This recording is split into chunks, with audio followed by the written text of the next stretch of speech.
Anyone who believes in indefinite growth on a physically finite planet is either mad or an economist. We don't want to focus politics on a notion that involves the rejection of principles around which a large majority of our fellow citizens organize their lives.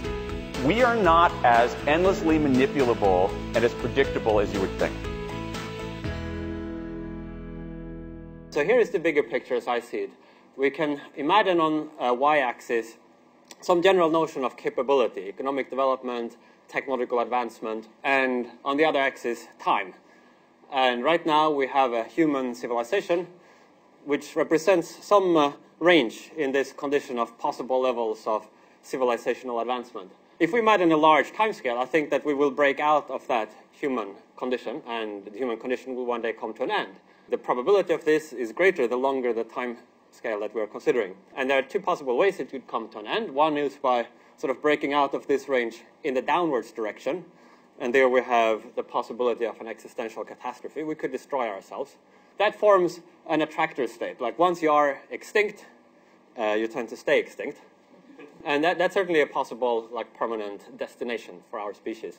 And some of the powerful technologies that we will develop in this century might pose serious existential risks. There's another way in which the human condition could end, and that's that we sort of break out in the upwards direction, where we get a level of capability that transforms the human condition to some radical kind of post-human condition. And again, I think there is a kind of attractor state there, which is that we or our descendants colonize the accessible parts of the universe. Like once you have developed mature technology and you start spreading through space with automated colonization probes, there is really no reason why it would stop after 100,000 years or a million years. It looks like the natural endpoint of that would be that you eventually colonize everything that is within reach. And that also looks like a kind of stable state where we eventually harvest the entire cosmic endowment. I think that if we do break out in the upwards direction, that will involve the creation of superintelligence. That's certainly a very powerful technology. It's possible, as I argue, and it would enable the indefinite colonization of the universe. On the one hand, we have seen over long evolutionary timescales an increase in the capability of biological information processing systems, most recently with Homo sapiens, which is a big leap forward relative to what came before. More recently, we've seen advances in the ability of machine information processing. So they are kind of at a much lower level than we are at the moment, but with a faster rate of improvement. But in theory, both of these could produce some form of superintelligence. And by superintelligence, I mean any kind of intellect that would radically outperform even the best humans in all practical endeavors, so including scientific creativity, social skills, general wisdom. And not just by a slight margin, but kind of radically leaving us in the dust. Something comparable to the difference between humans and chimpanzees.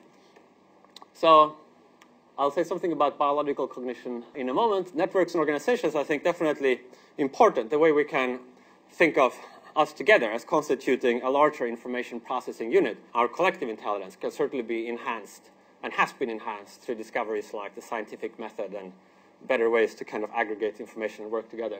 Population growth, education. Brain-computer interfaces are often mentioned as a path forward. I don't think that holds much promise, basically because it's very difficult to really get something that would seriously enhance a healthy human brain by implanting chips and stuff like that. I mean, if you want to access Google, there's no reason why you need a brain implant. You can just use your computer.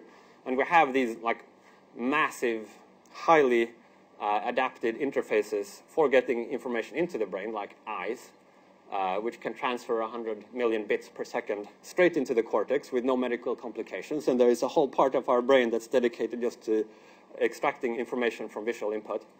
And it's very hard to improve on that. Like, with sufficiently advanced technology, you could imagine that it could be done and useful, but I think long before then we will have other paths to superintelligence. For people with disability, it's a different matter. I think you could use useful stuff. But the only way that the brain-computer interface really would boost a healthy human being, I think, is when the computer itself is so smart that it's not so much the interface, but it's like the thing outside of you. So with regard to biological cognitive enhancement, I think that could be a significant factor over the coming decades. And again, that breaks down into different possible paths. So you could have smart drugs and pharmaceutical ways of enhancing. In general, I think that looks quite difficult because the human metabolic networks are very complicated. If there were a simple chemical that would radically boost human intelligence, chances are we would already have evolved to produce that chemical endogenously. So there might be some small incremental improvements from pharmaceuticals, like maybe the ability to have more mental energy or to concentrate better, but radical increases in sort of core cleverness, I would be much more surprised if that came from pharmaceuticals. The way that I think first biological intelligence will be significantly increased is through genetic selection. In the context of in vitro fertilization, currently it's standard practice to produce maybe 8, 10 embryos. Now you then have to select one of those embryos to implant. And at the moment, we are doing that by basically trying to avoid implanting an embryo that looks like it might have some genetic disease. But we don't have the ability yet to select for some interesting trait like intelligence. But once we are able to conduct large genome-wide association studies with hundreds of thousands, maybe millions, maybe even tens of millions of subjects, I think we will be able to identify the genetic architecture of variation in the additively heritable component of general intelligence.